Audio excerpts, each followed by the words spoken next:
Posso ter certeza da salvação? É a pergunta que nós estamos lançando. Mas antes de responder essa pergunta, a gente precisa falar de outras coisas um pouco mais introdutórias. Primeiro, de que salvação a gente está falando, né? Estamos falando da salvação eterna. Estamos falando de ser salvo da condenação eterna. Estamos falando de ser salvo dos nossos próprios pecados e das consequências dele, e a pior deles é a condenação eterna. Honestamente, irmãos, estamos falando, de certa forma, de sermos salvos de Deus e para o próprio Deus. Como assim? Sermos salvos da ira de Deus, do julgamento de Deus, que é certo. Todas as injustiças cometidas neste mundo, elas serão devidamente tratadas no dia do juízo final. Cada uma delas, sabe aquelas injustiças que incomodam você no jornal? Todas elas serão tratadas. Mas as minhas e as suas, de alguma forma, também podem, precisam, devem ser tratadas. Mas, além dessa pergunta, do que seremos salvos, do que nós estamos falando de vida eterna mesmo. Há uma outra coisa que a gente precisa considerar. Falando de maneira bem resumida, duas grandes respostas, duas importantes respostas têm sido dadas a uma outra pergunta, que precede essa. Existe vida após a morte? Essa é uma pergunta que, obviamente, está relacionada ao que nós vamos falar. As duas respostas clássicas, para não entrar em detalhes, porque o assunto é muito mais complexo do que isso, né? É a resposta do ateísmo e a resposta do teísmo. O ateísmo vai dizer, não há vida após a morte. Não há Deus, obviamente não há vida após a morte. Morreu, acabou, né? E o teísmo, vamos dizer assim, seja ele qual for a vertente, vai dizer, não, existe vida após a morte, existe algum Deus, algum tipo de Deus. Aí tem outras controvérsias, mas o teísmo, de uma forma geral, vai reconhecer a existência de Deus e a existência de vida após a morte. E nesses 31 anos servindo ao Senhor no pastorado, eu já participei de, posso dizer que centenas, talvez, ou dezenas com certeza, de velórios, né, de cultos fúnebres. Recentemente, eu fui em um que eu não conhecia ninguém da família. Beth, a nossa irmã capelã, me pediu para dar um socorro a uma família que eu nunca vi. Naquela família tinha pessoas espíritas, ateias, evangélicos, católicos, tinha tudo quanto é jeito, mas a pessoa que tinha morrido, um pouco antes dela morrer, ela entregou a vida a Cristo. E Beth, então, como capelã, sabia disso, e ela não podia dar assistência, pediu para eu fazer. E aí eu fui, né, pregar para um monte de gente que não acreditava em nada do que eu ia falar, mas a minha missão é essa mesmo, né, a missão de todos nós. Lá estava eu, né? Mas a gente podia ver a diferença das expressões nos rostos conforme a fé que cada um tem. Vamos pensar assim, hipoteticamente. Vamos pensar por um momento que o ateísmo tenha razão, né? E que todos os teístas, quaisquer que sejam as suas linhas teológicas, estejam errados. Ora, todos os teístas estão de boa, porque morreu, acabou. Nenhum problema. Mas, se o ateísmo estiver errado, então eles estão encrencados, porque eles não se prepararam para essa nova vida, essa vida eterna. Mas o assunto é mais complexo, porque se a gente fosse fazer novamente duas classificações entre aqueles que acreditam na vida após a morte, acreditam em Deus, poderíamos fazer novas duas classificações. Uma entre aqueles que vão dizer assim, sim, existe um Deus, existe vida eterna, e eu vou conseguir, eu vou conquistá-la. Isso se chama religião pela religião. Isso é o espírito religioso no sentido negativo, no sentido contrário à Bíblia, contrário até ao próprio Deus. Todas as religiões do mundo, exceto o cristianismo, dizem, nós vamos conquistar a salvação, de algum jeito.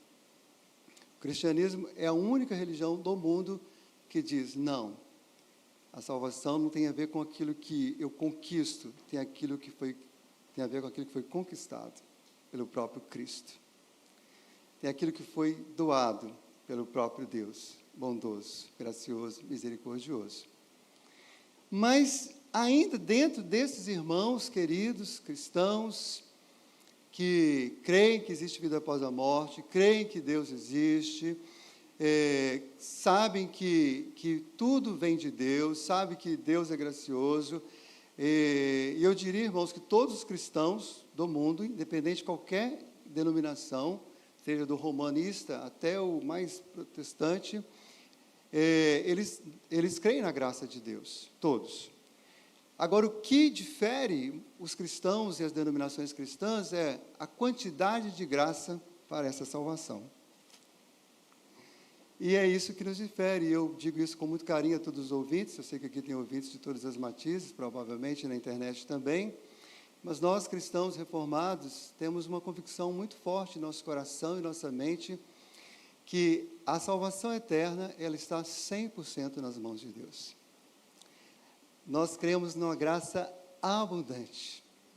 Diferentemente de muitos outros irmãos queridos evangélicos, nós cremos que são nossos irmãos também, mas que eles não acreditam na suficiência da graça, porque eles, além da graça, eles precisam acrescentar algo, as suas próprias obras, ou os seus próprios rituais, como é o caso do romanismo, que entende que a salvação é infundida na pessoa pelo batismo e pela penitência. Mas os cristãos protestantes não creem assim. Mas mesmo nós, cristãos protestantes, precisamos estar continuamente buscando a direção de Deus quanto a esse assunto, para entender qual o lugar da graça e qual o lugar do homem neste assunto. E quando nós nos propusemos a expor este texto, nós percebemos neste texto claramente que a resposta a essa pergunta, posso ter certeza da salvação, é sim, somente, totalmente, exclusivamente baseado na graça de Deus. Os irmãos devem ter observado que aqui tem multidões seguindo a Jesus. Os 3 anos do ministério público de Jesus, do norte ao sul da Palestina, que hoje compreende vários países, toda aquela situação de guerra que está lá hoje, tudo que lhe abarcava a Palestina, Jesus foi de norte a sul, e durante 3 anos, por onde ele ia, ele arrastava multidões. E as multidões estavam ali também preocupadas com a questão da vida eterna. Algumas mais, outras menos, mas tinha esse assunto. Havia muita ignorância no meio da multidão sobre a questão da salvação eterna. Havia muita incredulidade.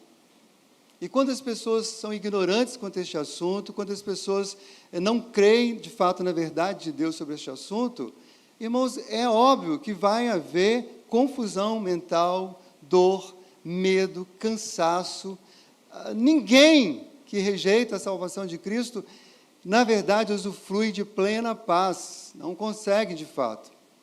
Claro que para poder, de alguma forma, tapear as suas dores, eles vão se enfiar em um monte de coisas, né? Em filosofias, em ativismo, em trabalho, até mesmo em coisas boas, como serviço, servir ao próximo, se for o caso, mas muitos vão se entorpecer mesmo, né? Com drogas e drogas e drogas e tantos outros entorpecimentos que vão tentando anestesiar a alma desesperada.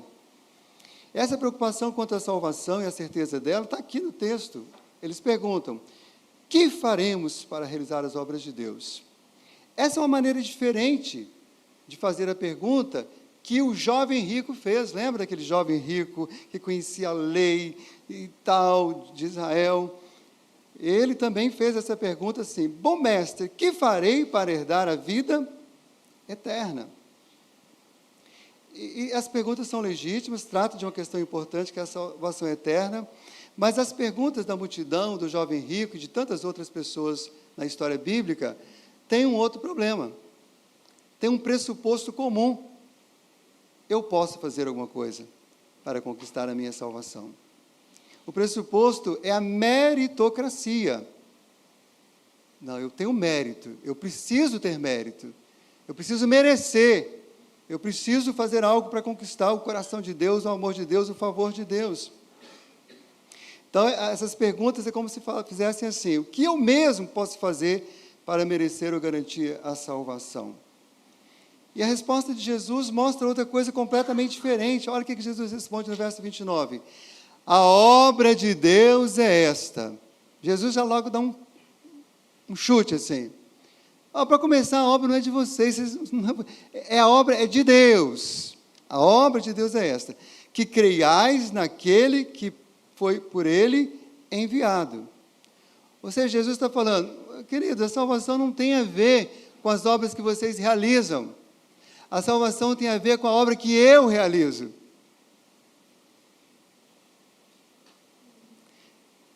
Para alguém ser salvo, usufruir a salvação, ele precisa crer naquele que foi enviado por Deus e na obra que ele realizou, o Senhor Jesus. Observe, irmãos, que temos que ser honestos com o texto. A palavra graça não aparece aqui, mas o conceito da graça está aqui nesse texto, conforme está lá em Efésios capítulo 2, versos 8 e 9, que diz, porque pela graça, muitos nós sabemos esse texto de cor. Quem souber de cor pode falar comigo? Porque pela graça sois salvos, e isto não vem de vós, é dom de Deus, não de obras para que ninguém se glorie. Então Jesus está ensinando claramente aos seus ouvintes a salvação graciosa da parte de Deus. Na verdade, Jesus está exortando aquelas pessoas a confiar na graça salvadora. A salvação eterna e a certeza dela não vem pela fé no homem, ou em qualquer religião. Não é a fé na igreja presbiteriana ou qualquer outra igreja que vai te salvar. E nem nos seus líderes. Absolutamente não, de jeito nenhum. A salvação eterna, ela vem pela fé no autor da salvação. Ela vem pela fé no próprio Salvador, o Senhor Jesus Cristo. Então, posso ter certeza da salvação? Pode, você pode, eu posso, crendo na graça de Deus revelada em Cristo. Graça tão maravilhosa que, honestamente, nem sempre conseguimos entender, muito menos explicar. Mas podemos abraçar, podemos receber, podemos crer e podemos usufruir, podemos cantá-la. Observaram que todos os cânticos que nós cantamos hoje falam dessa graça maravilhosa que nós cantamos e celebramos. Podemos entendê-lo o suficiente para crermos em Cristo e rendermos a Ele. Enquanto Jesus dialogava com a multidão, ele revelou algumas características da graça divina salvadora encontrada nele. E nós vamos então tentar, o mais breve possível, apresentar pelo menos 5 características da graça que salva, da graça que pode te dar certeza da salvação.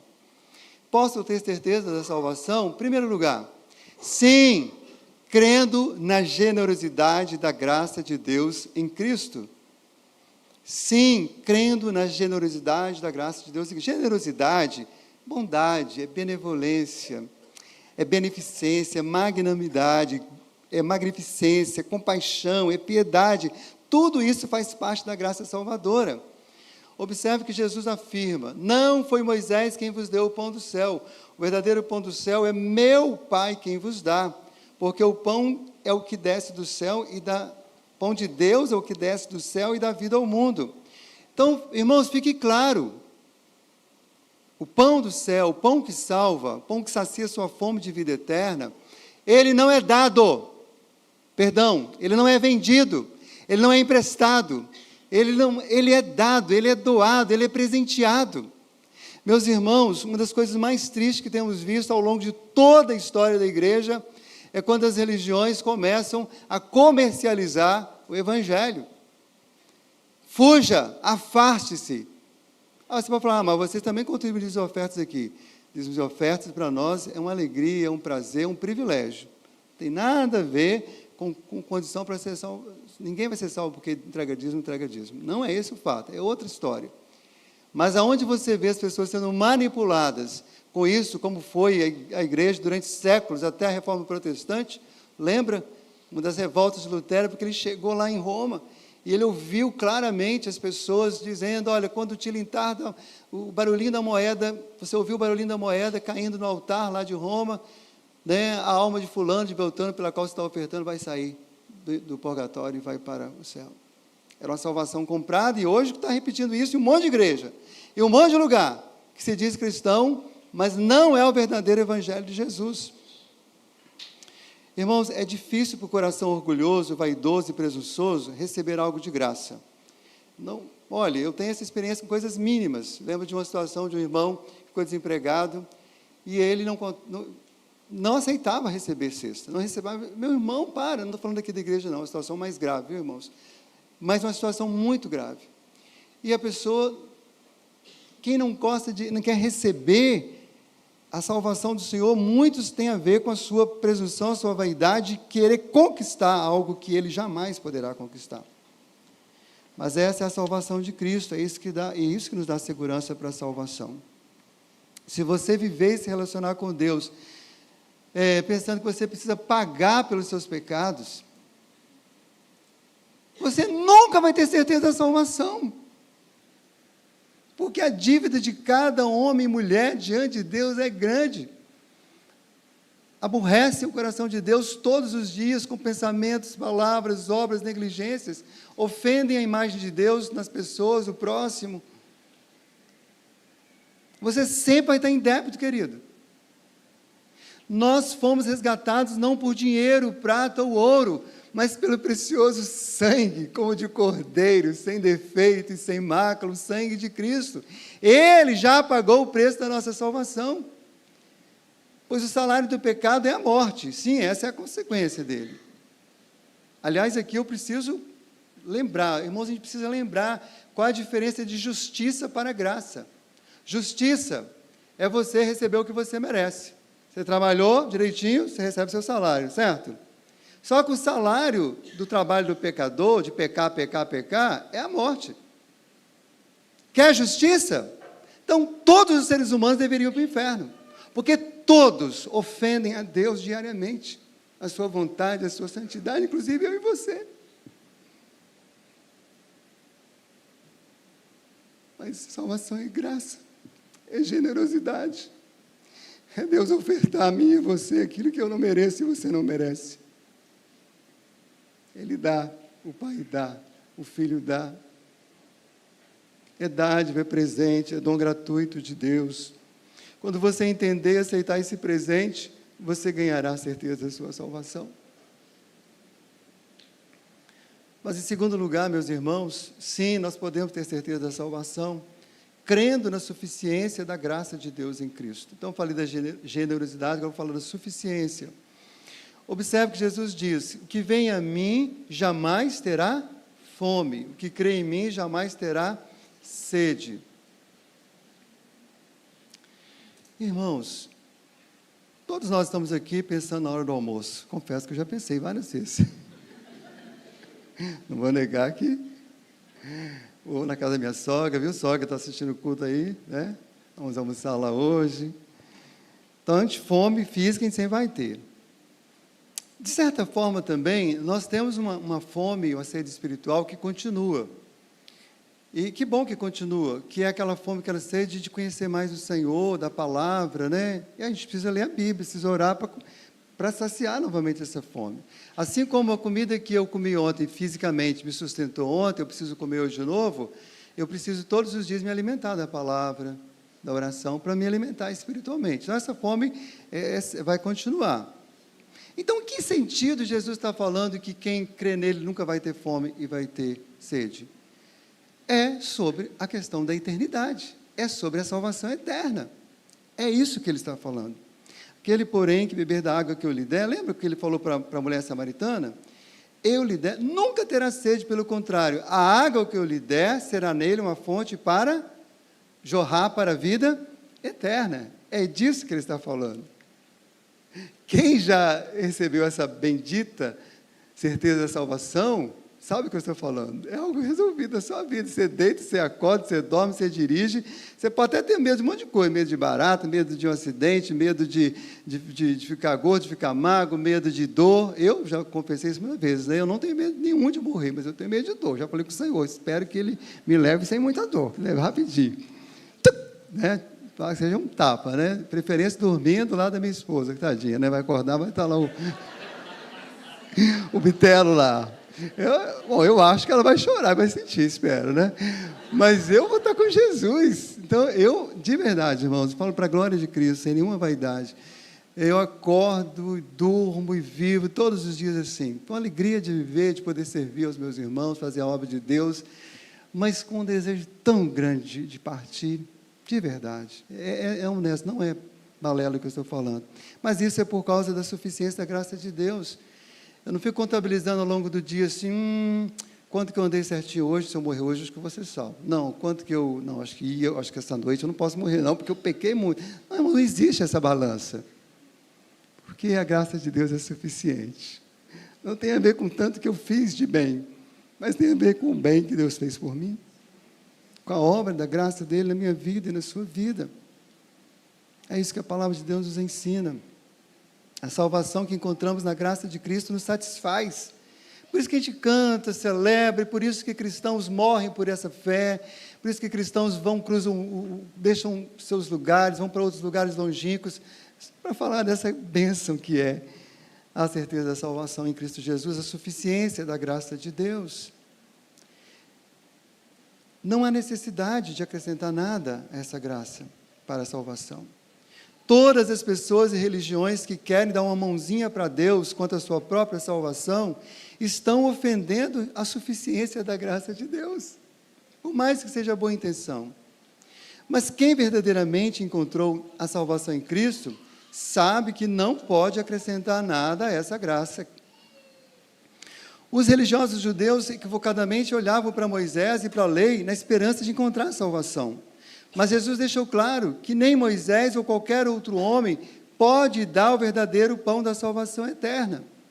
Hoje, os incrédulos contra Cristo também criam seus próprios meios de salvação, ou seus próprios salvadores, suas filosofias, seus rituais, suas obras, suas doutrinas, suas superstições, seus trabalhos, seus santos, seus guias, seus demônios e seus ídolos.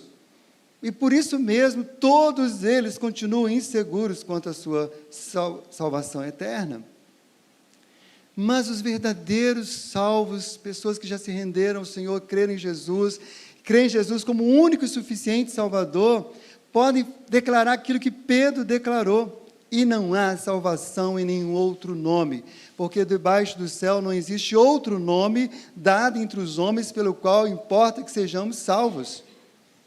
E quem entende como o apóstolo Pedro entendeu, tem essa certeza, essa alegria da salvação. Falamos sobre a generosidade da graça, a suficiência da graça, mas queremos falar também sobre a soberania da graça. Meus irmãos, sim, posso ter certeza da salvação, crendo na soberania da graça de Deus. Todo aquele que o Pai me dá, esse virá a mim. E o que vem a mim, de modo nenhum, o lançarei fora. Porque eu desci do céu para fazer não para fazer minha própria vontade, e sim a vontade daquele que me enviou.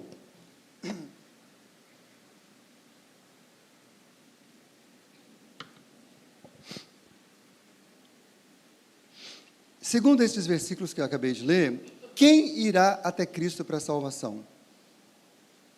A resposta é clara, irmãos, é óbvia, basta saber ler, não precisa saber o grego, não, basta saber ler o português. Só irão a Cristo para a salvação aqueles que o Pai deu. E quem permanecerá seguro e salvo para sempre? Também está a resposta aqui. Todos que vão a Cristo, depositando a sua fé exclusivamente nele para a sua salvação. Cristo e o Pai já decidiram juntos que em obediência, que de modo nenhum serão lançados fora.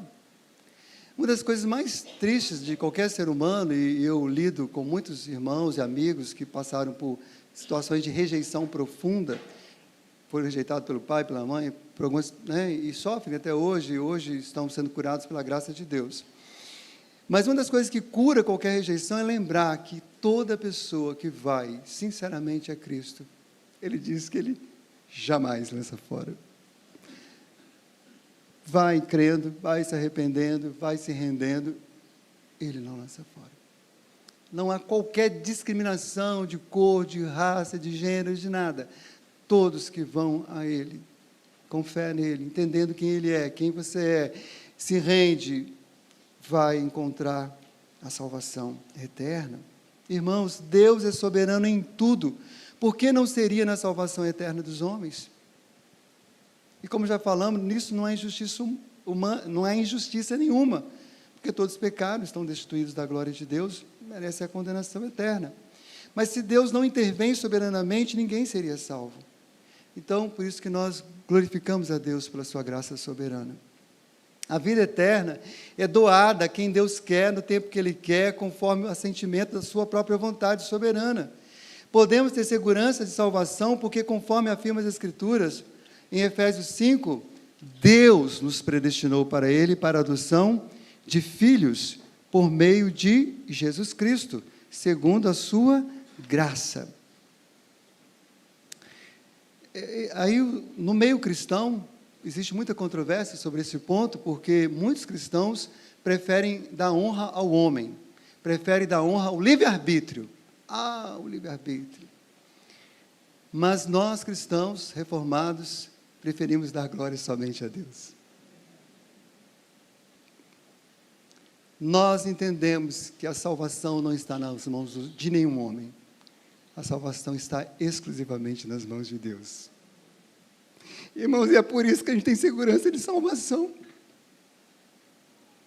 Porque se a salvação estivesse na vontade humana, ninguém jamais poderia ter certeza dela. Sabe por quê? Nossa vontade é inconstante, é fraca, é corrompida, é pecaminosa.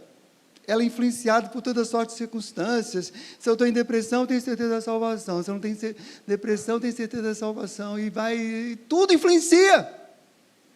Por isso nós cremos e nos alegramos em saber que a salvação está nas mãos do Senhor. Sabe por quê, irmãos? A vontade dEle é imutável. A vontade dEle é santa, é perfeita, é agradável, é inabalável, é soberana.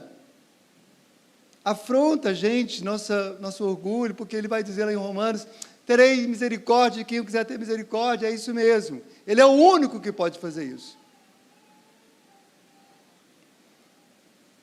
Podemos ter segurança da nossa salvação justamente porque ela não está em nossas mãos, mas nas mãos de Deus. Mas, em quarto lugar, ainda precisamos considerar, irmãos, que posso ter certeza da salvação, sim, crendo no poder da graça de Deus em Cristo.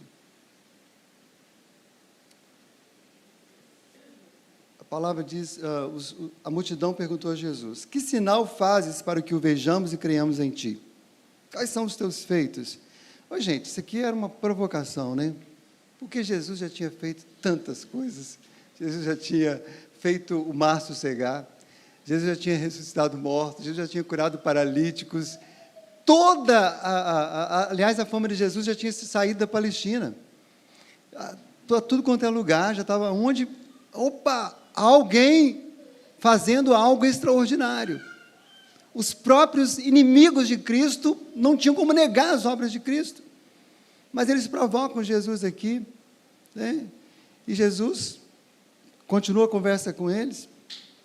Jesus demonstrou seu poder sobre as forças da natureza, sempre em favor e benefício das pessoas, fazendo cessar a tempestade, acalmando o mar, transformando a água em vinho, de tantas outras formas.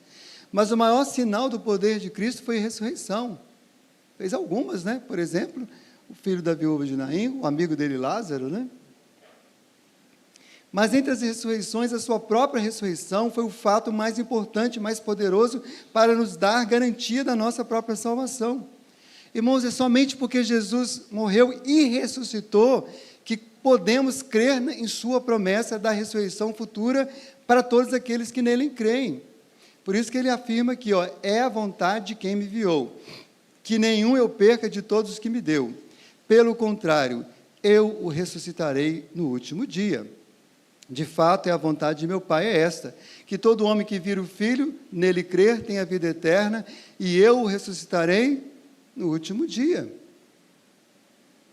É por isso que a gente vai, né, quando a gente vai num culto fúnebre, como eu vou frequentemente, e claro, irmãos, a tristeza, né, a saudade, às vezes as circunstâncias da morte tornam a coisa mais dolorosa, né? A gente chora, se compadece com a viúva, com o órfão, enfim, isso é natural, não tem nenhum problema a gente sentir tristeza no velório. Mas, tirando essas questões, é alegria muito grande, porque a gente sabe que aquele túmulo não é a última morada da pessoa. Aliás, ali é a morada só do corpo, porque o espírito já está na presença do Senhor, se já for um salvo. Então, todos que creem em Cristo conhecem o poder da sua ressurreição. em sua própria salvação hoje, mas conhecerão de maneira ainda mais poderosa na sua própria ressurreição futura. Como assim vai ressuscitar todos os bilhões de pessoas que já morreram, que estão vivas e que vão morrer, enfim?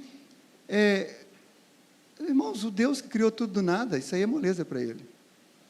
Porque é assim, irmãos, cristão, ou crê em tudo ou não crê em nada, não tem jeito de crer na Bíblia pela metade. É esse mesmo poder que garante a vontade de Deus e a promessa de Cristo, que nenhum eu perca de todos os que me deu. Deus é o único ser para o qual o querer é poder. Seu poder é um instrumento para o cumprimento cabal de sua vontade. Então, não há um pecador com coração tão duro, fora da igreja, longe da igreja, que desviou, que afastou, ou que nunca veio, que não possa ser quebrantado para a salvação pelo poder de Deus. Isso nos dá esperança, amém? Sabe aquele pecador que às vezes você, ai meu Deus, já lutei, já falei, já evangelizei. Nunca perca a esperança, porque o poder de Deus pode quebrar aquele coração de pedra e transformar num coração de carne. Quem crê no poder da graça divina para a salvação pode cantar como Judas, o irmão de Jesus, cantou. Ora, aquele que é poderoso para vos guardar de tropeços e vos apresentar com exultação, imaculados diante da sua glória, ao único Deus, o nosso Salvador, mediante Jesus Cristo, Senhor nosso, glória, majestade, império, soberania, antes de todas as eras, e agora, e por todos os séculos. Amém. Mas em quinto e último lugar, cremos também que essa graça ela é fiel. Sim, eu posso ter certeza da salvação, crendo na fidelidade da graça de Deus. Trabalhar não pela comida que perece, mas pela que subsiste para a vida eterna, a qual o Filho do Homem vos dará, porque Deus, o Pai, o confirmou com o seu selo. Eu vou parafrasear esse texto, baseado na própria Escritura, e eu diria que o que Jesus está falando é o seguinte: creia na fidelidade da graça de Deus, não somente quanto ao pão nosso de cada dia, mas creia na fidelidade da graça de Deus também quanto ao pão da vida eterna. É isso que ele está falando. De certa forma, Cristo estava lhes dizendo também: creia que assim como eu tenho sido fiel, não falei todas as vezes que vocês vieram a mim atrás do pão físico, eu também serei fiel quando eu prometo que lhes darei o pão espiritual. Porque é por isso que Jesus fala sobre trabalhar para isso ou para aquilo. Porque a maioria da multidão estava muito mais preocupada com o pão que eles iam comer, com a merenda, né? Que hora que é a merenda, né? Igual o personagem da televisão. E Jesus não os confronta, fala: não, para de pensar nisso, vamos pensar em coisas mais importantes. Então, querido irmão, querida irmã, creia na fidelidade de Deus, porque Ele o confirmou, diz a palavra. Sim, Deus confirmou Cristo como o pão divino que sacia a fome da vida eterna. Deus confirmou colocando o seu selo, derramando o seu Espírito Santo sobre o próprio Cristo.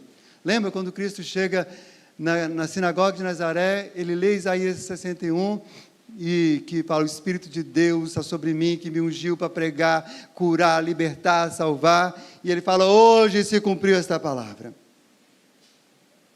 Deus confirma com seu selo a salvação sobre seus filhos, derramando o Espírito Santo sobre cada um deles, conforme testemunhou Paulo aos Coríntios. Mas aquele que nos confirma convosco em Cristo e nos ungiu é Deus, que também nos selou e nos deu o penhor do Espírito em nosso coração. Irmãos, a grande verdade é que no final das contas, tem uma pessoa que pode dar certeza da salvação. Eu estou aqui encorajando, ensinando o Evangelho, pregando a palavra, mas diz a Bíblia que é o Espírito Santo que testifica com o seu Espírito que você é filho de Deus. Mas o meu dever é pregar e ensinar, e a minha esperança é que você, ouvindo a palavra, ouça também não somente o reverendo Ronildo, mas ouça o Espírito Santo, dizendo docemente: apesar de você ser um pecador imprestável, eu te amo, você é meu filho. A graça salvadora de Deus nunca falha, meus irmãos, ela é fiel o tempo todo, porque Deus é fiel o tempo todo. Se você estiver firmado em sua própria fidelidade, você não terá uma constante certeza da salvação, mas se você confiar na fidelidade da graça de Deus, você terá uma certeza de salvação inabalável. Olha que palavra linda temos lá em 2 Timóteo 2,13. Porque mesmo quando somos infiéis, Deus permanece fiel, porque de maneira nenhuma pode negar a si mesmo. Irmãos, até mesmo para coisas menores, como servir, eu estar aqui pregando, é totalmente confiança na graça de Deus. Na fidelidade, Ele vai ser fiel à palavra dEle, Ele vai falar, Ele vai operar a obra, e para a salvação muito mais, meus irmãos. Porque se eu fosse estar aqui baseado em minha fidelidade, se eu fosse contar as coisas que eu pensei essa semana, que não foram agradáveis ao Senhor, que eu cheguei a falar, talvez os irmãos não iriam me ouvir, nem eu iria me ouvir, mas eu estou aqui confiado na fidelidade de Deus, de que Ele permanece fiel à sua palavra, à sua vontade, aos seus propósitos. Então, ouçamos a palavra de encorajamento que está em Hebreus 10, 23, guardemos firme a confissão da esperança sem vacilar, porque quem fez a promessa é fiel. Então, se você já veio a Cristo, você já é um cristão, não interessa a sua teologia, né, essas questões mais controversas, em nome de Jesus, não é por causa da nossa denominação, da nossa doutrina, mas em nome de Jesus, cresça na certeza da sua salvação. Se alegre com a bendita salvação que o Senhor tem dado. Quero concluir esta palavra voltando a uma palavra que Jesus deu. Vós me procurais, não porque vistes sinais, mas porque comestes dos pães e vos fartastes. Irmãos, aquelas pessoas já tinham aprendido a confiar em Cristo para receber o pão material, mas ainda precisavam confiar em Cristo para a sua vida eterna. E talvez esta seja a situação sua que está em casa ouvindo a mensagem ou aqui no templo. Você já confia que Deus vai guardar? Você pegou seu carro e veio para cá hoje? Não, creio que eu vou chegar em paz, não vai ter nenhum acidente. Você confia que você vai ficar curado daquela enfermidade? Você confia para Deus para muita coisa. Isso é legal, mas a fé mais maravilhosa, excelente, é a fé salvadora. Quando nós confiamos 100% em Cristo para a nossa salvação. Cristo é o melhor e o maior presente do Pai aos seus filhos. Ele é o pão vivo que desceu do céu. E a boa notícia é que você pode comer deste pão nesta manhã. Você pode beber dessa água nesta manhã. Não esta água que o diácono generosamente me ofereceu para aliviar minha garganta, mas de uma água que só o Espírito de Deus pode derramar sobre você, de maneira abundante e generosa. Essa fé salvadora é o dom divino que nos leva a Cristo, que nos ajuda a receber a Cristo e experimentar a sua graciosa salvação. Irmãos, não ter certeza da salvação é algo, no mínimo, inquietante e muitas vezes desesperador, como foi o caso do carcereiro de Filipos. Lembra, ele estava prestes a se matar, ele ia tirar a própria vida, como nesse exato momento existem milhares de pessoas no mundo tirando a sua própria vida, desistindo, sem qualquer esperança, desespero completo. E quando aquele homem estava prestes a fazer isso, Paulo e Silas interviram, e em uma certa altura ele grita: Senhores, que devo fazer para que eu seja salvo? E a resposta que Paulo e Silas deram para aquele carcereiro é a mesma resposta para você que ainda não tem certeza da salvação. Crê no Senhor Jesus e será salvo. Aquele homem creu e foi salvo. Ele e toda a sua casa. Então, em nome de Jesus, creia na generosidade da graça, na suficiência da graça. Creia na soberania da graça. Creia no poder da graça. Creia na fidelidade da graça de Deus em Cristo. Assim você terá não somente salvação, mas terá certeza. E assim você terá não somente certeza, terá alegria de salvação. Que Deus assim nos abençoe. Amém, meu